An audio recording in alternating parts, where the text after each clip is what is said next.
లోకంలో తండ్రిని కొడుకు పూజ చేస్తాడు, కానీ విఘ్నేశ్వరుడి విషయంలో కొడుక్కి తండ్రి పూజ చేశాడు.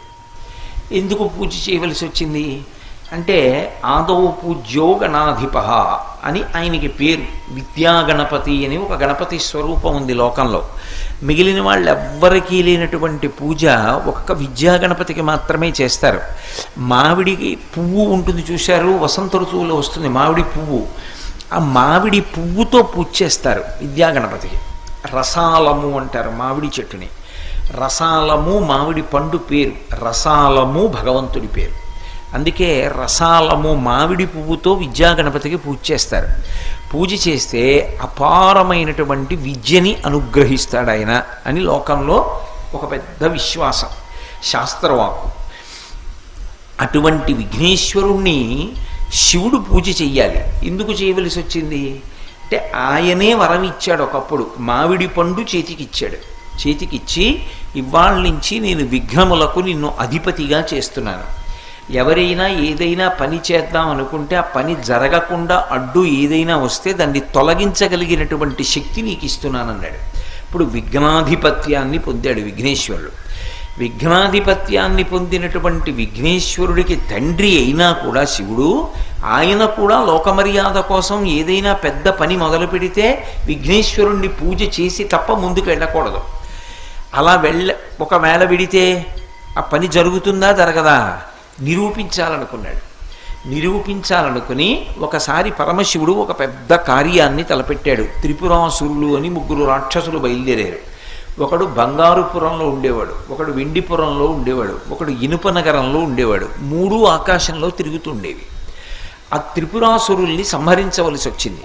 ఆ త్రిపురాసురుల్ని సంహరించగలిగిన వాడు పరమశివుడు ఒక్కడే. అది కూడా ఒక్క బాణంతోటే చంపాలి, అది వాళ్ళకి వరం. అందుకని అది కూడా ఇతపూర్వం ఎక్కడా లేనటువంటి రథం ఎక్కి, ఇంతకు పూర్వం లేనటువంటి ధనస్సు చేత్తో పట్టుకుని, ఇంతకు ముందెన్నడూ వాడనటువంటి బాణం పెట్టి కొడితే 100 సంవత్సరములకు ఒక్కసారి ఆ 3 పురములు ఒక సరళ రేఖలోకి వస్తాయి, ఒక్క గీతలోకి వస్తాయి. అప్పుడు దేవతా సార్వభౌముడైనటువంటి వాడు బాణం విడిచిపెడితే ఆ బాణపు దెబ్బకి మేము పడిపోతామని వాళ్ళు వరం పుచ్చుకున్నారు. ఇప్పుడు ఆ త్రిపురాసురుల్ని సంహరించాలి. లోకంలో ఎక్కడా లేనటువంటి రథం ఒకటి కావాలి. ఎక్కడి నుంచి తీసుకొస్తారు రథం అంటే, భూమిని అంతటినీ రథంగా మార్చారు. మార్చి సూర్యచంద్రులు ఇద్దరినీ దీనికి చక్రాలుగా పెట్టారు. వేదములను గుర్రాలుగా చేశారు. ప్రణవాన్ని, ఓంకారాన్ని ఆ గుర్రాల్ని తోలేటటువంటి కొరడాగా చేశారు. చేసి సరస్వతీదేవి ఆ వింటికి, ఆ కొరడాకి తాడుగా మారింది. సాక్షాత్తుగా చతుర్ముఖ బ్రహ్మగారు కూర్చొని ఆ రథాన్ని తోలుతున్నాడు. పరమశివుడు లోపల కూర్చొని ఆ త్రిపురములను కొట్టడం కోసం ఇంతకు ముందు లేని ధనస్సు పట్టుకోవాలి. అందుకని మేరు పర్వతాన్ని ధనస్సుగా మార్చి పట్టుకున్నాడు. పట్టుకుని శ్రీమన్నారాయణుణ్ణి బాణంగా మార్చుకుని ఆ ధనస్సు యొక్క వింటినారికి తొడిగి త్రిపుర సంహారం చేయడానికి బయలుదేరాడు. తీరా కొంత దూరం వెళ్ళిన తరువాత రథానికి ఇరుసు విరిగిపోయింది. విరిగిపోతే రథం ఆగిపోయింది. ఏం చెయ్యాలి ఇప్పుడు అన్నారు. అంటే శివుడు అన్నాడు, ఆదౌ పూజ్యో గణాధిప, నా కొడుక్కి నేనే వరం ఇచ్చాను. విఘ్నములను తీయగలిగినటువంటి శక్తి నీకు ఇస్తున్నానని చెప్పాను. నేను ఆయనని పూజించలేదు. కొడుకైనా కూడా ధర్మమే, చెయ్యవలసిన పని చెయ్యాలి. నేను విఘ్నేశ్వరుడి పూజ చెయ్యకుండా త్రిపురాసుర సంహారానికి బయలుదేరాను. అందుకే రథానికి ఇరుసు విరిగిపోయింది. నేనిప్పుడు ఇక్కడి నుంచే విఘ్నేశ్వరుడికి పూజ చేస్తే మళ్ళీ ఈ రథం కదులుతుంది అని వెంటనే పసుపు ముద్ద అక్కడ పెడితే అదే విఘ్నేశ్వరుడు. పసుపు ముద్ద అక్కడ పెట్టి విఘ్నేశ్వరుణ్ణి ఆరాధించాడు. ఆరాధిస్తే రథం మళ్ళీ కదిలింది. కదిలి త్రిపురాసుర సంహారం జరిగింది. ఇప్పటికీ ఒకప్పుడు పరమశివుడు రథం ఎక్కి వెడుతున్నప్పుడు ఆ రథం యొక్క ఇరుసు ఎక్కడ విరిగిపోయిందో ఆ పట్టణం ఇప్పటికీ ఉంది. అది చెంగల్పట్టు అనేటటువంటి ప్రాంతం ఉంది ద్రవిడ దేశంలో, తమిళనాడులో. ఆ చెంగల్పట్టుకి దగ్గరలో దాన్ని ఇరుపక్కం అంటారు, ఇరుసు విరిగిపోయినటువంటి పట్టణము అని. ఆ పట్టణంలో ఇప్పటికీ పరమశివుని యొక్క రథం విరిగిపోయినటువంటి క్షేత్రము అని పిలుస్తారు.